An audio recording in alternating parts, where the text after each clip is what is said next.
السلام علیکم. محمد اظہر صدیق اپنے یوٹیوب چینل کے ساتھ حاضر خدمت ہے. الزام ہم پہ بہت ہے. ویسے تو خلیل الرحمان قمر صاحب کے پاس ہے. میں بڑی گزارش کے ساتھ حاضر ہوا ہوں. ہم کوئی شاید عورتوں کے خلاف ہے. نہیں بالکل ایسی بات نہیں ہے. بہرحال جتنا ہم پیار کرتے ہیں اپنی بیویوں سے, بچوں سے, یعنی ہمارا تو کام ہی ہے. نہیں میرے دفتر میں گرلز ایسوسیٹ ہر وقت اور بہت زیادہ یہ ایک سو کالڈ جو نعرہ لگا ہوا ہے نا, عورت مارچ, اور سب سے بڑی ادب کے ساتھ میرا جسم میری مرضی. یہ بڑی لڑائی لڑی ہے, اکیلے ہی لڑ رہے ہیں کوٹوں میں. لیکن اس معاشرے میں جو کردار خلیل الرحمان قمر صاحب نے ادا کیا ہے نا, وہ قابل تحسین ہے. سیکھنا چاہیے یہاں کے مردوں کو, ہمارے سیاستدانوں کو. ان سے تعلیم دے رہے ہیں آپ کو. عورت کو اس کی اصل جگہ پر عزت دے رہے ہیں. یہ ہے عزت. میرا جسم میری مرضی سے نا, مجھے تو بڑی اندر کی باتیں پتہ ہے نا, لڑی ہیں ان سے. خلیل الرحمان قمر صاحب بڑے ادب کے ساتھ آپ کے پاس آنے کا مقصد یہ تھا, دینا آ گیا اور درخواستیں لے کر چلے گئے, ہمیں اجازت دے دیں, میرا جسم میری مرضی. اب ہم تو پتہ ہے لڑائی لڑتے ہیں. میں نے ایف آئی میں بھی درخواست دے دی ہے اور ڈپٹی کمشنر کو بھی کہا ہے. اور وہ نعرے پہ لاسٹ ٹائم بھی ہائی کورٹ کے آرڈرز تھے, لیکن یہ لوگ باز نہیں آ پا رہے. اور میں اگلے سوال میں پوچھوں گا کہ اس کی وجہ کیا ہے. ان کو روک کیسے سکتے ہیں؟ ان کو سبق کون سکھائے گا؟ میں عرض کرتا ہوں حضرت صدیق صاحب, پہلی بات نہ سمجھنے کی ہے جو میری پبلک جان لے. قرآن شریف میں ایک آیت میں ذکر ہوا اچھی عورتیں اور بری عورتیں. میرے خیال میں یہ بڑی آسان ڈیفینیشن تھی جو میں نے کہیں آ کے میرے پاس تم ہو میں کاپی پیسٹ کی. اس کے بعد میں نے اپنی دلیلوں کے ساتھ, اپنی معروضات کے ساتھ بتایا کہ اچھی عورت اور بری عورت کیا ہوتی ہے.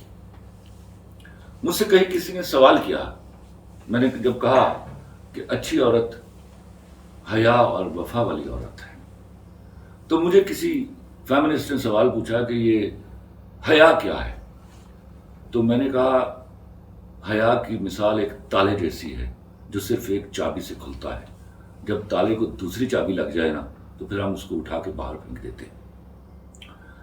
اب ایک بات سمجھیے, میرے ملک کی کروڑہا خواتین اچھی عورت کی اس ڈیفینیشن کے اوپر پورا اترتی ہے.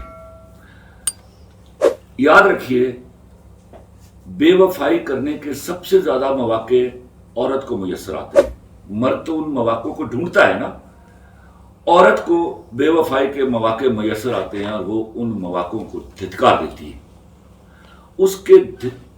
ان مواقع کو دھتکارنے سے وہ اچھی عورت بنتی ہے. یہ ایک قربانی ہے جو مرد نہیں دیتا.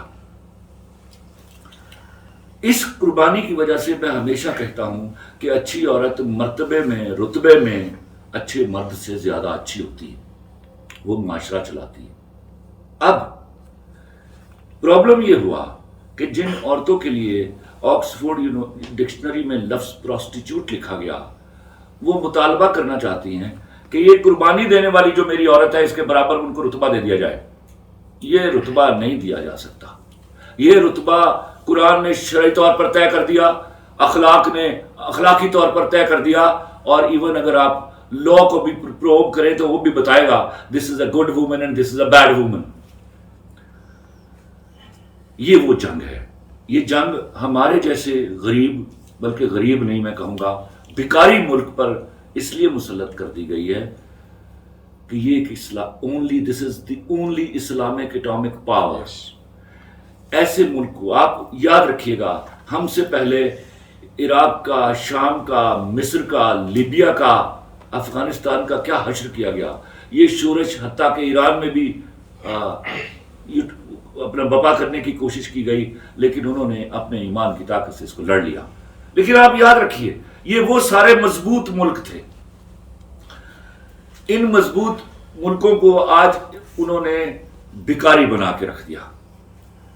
یہ ملک اٹامک پاور ہے. اس اٹامک پاور سے ہر سیونی ہر یہودی جب سو کر جاگتا ہے تو وہ خام خواہ کا خطرہ محسوس کرتا ہے. ہم سے کسی کو کوئی خطرہ نہیں ہے. ہم دنیا کے ساتھ قدم سے قدم ملا کر چلنے والے لوگ ہیں. ہمارے نبی نے ہمیں کسی پر ظلم کرنے کی اجازت ہی نہیں دی. لیکن یہ وہ شاخسانہ ہے صلیبی جنگ کا، وہ جو یہ صلاح الدین ایوبی کے سامنے ہار گئے تھے، یہ آج تک اس کا بدلہ لے رہے ہیں. یہ کبھی آپ کو چین سے نہیں بیٹھنے دیں گے. ہمارے ہاں چونکہ عورت کی بے انتہا عزت کی جاتی ہے، بے انتہا احترام کیا جاتا ہے، لہذا کچھ عورتیں چنی انہوں نے. وہ چنی کیسے، میں آپ کو بتاتا ہوں.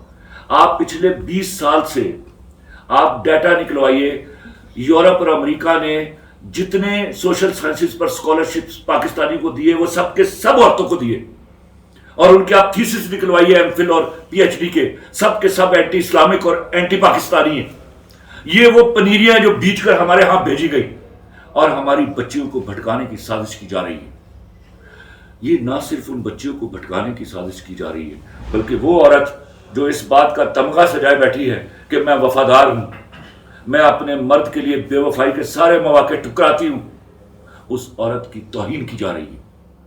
اور میں درخواست کرتا ہوں، ہمیں درخواستیں شاید کورٹوں میں نہیں دینی، ہمیں درخواستیں شاید ڈپٹی کمشنر اور کمشنر کو نہیں دینی، ہمیں مل کر ان کو درخواست دینی ہے کہ اپنے پرانے جوتے نکالیے اور اب ان کے منہ پر ماریے. میں یہی بات کرنے لگا ہوں آپ کو.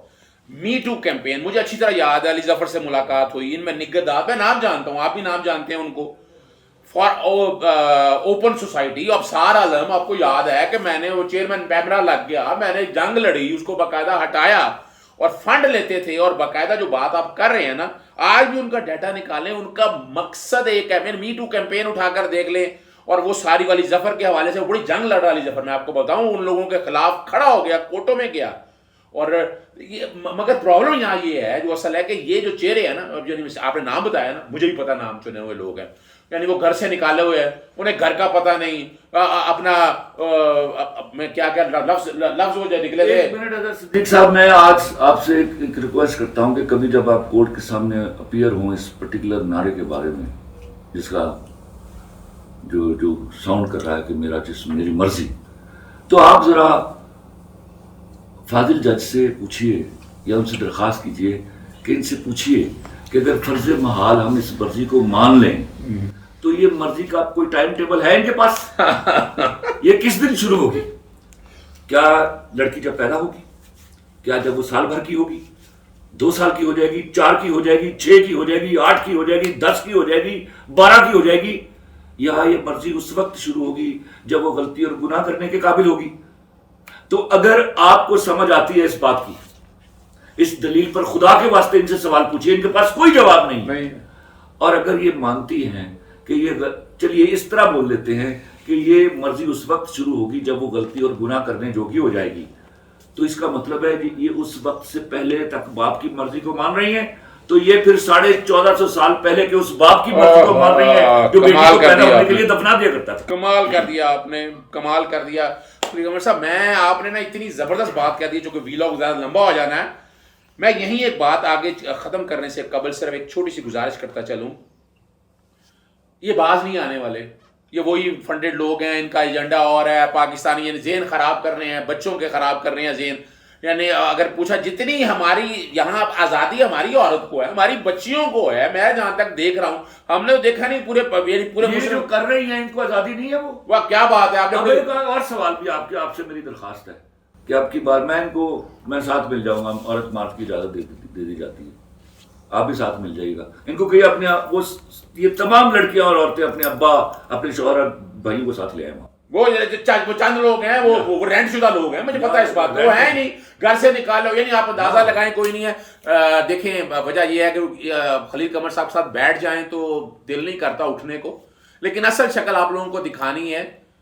یہ میرا جسم میں مرضی نعرہ ہی غلط ہے. می ٹو کیمپین، آپ کا میری ایک بات سمپل سی بات ہے، یہ جسم سے مراد ہمارے لیے بڑا ضروری ہو گیا کہ اب یو ٹو کیمپین شروع کر دی جائے. میں بالکل اتفاق کرتا ہوں، اور آج کی یہی کوشش کر رہا ہوں کہ یہ یہاں پر یہ سمپل سی بات ہے. آزادی موجود ہے، ہر چیز موجود ہے. میرا جسم اس مرضی کی ہسٹری دیکھنا ضروری ہے، پیچھے سے کہاں سے لوگ ہیں اور ان کا مقصد کیا ہے. آزادی مقصد نہیں ہے ان کا مقصد بٹوین دی لائن ہے.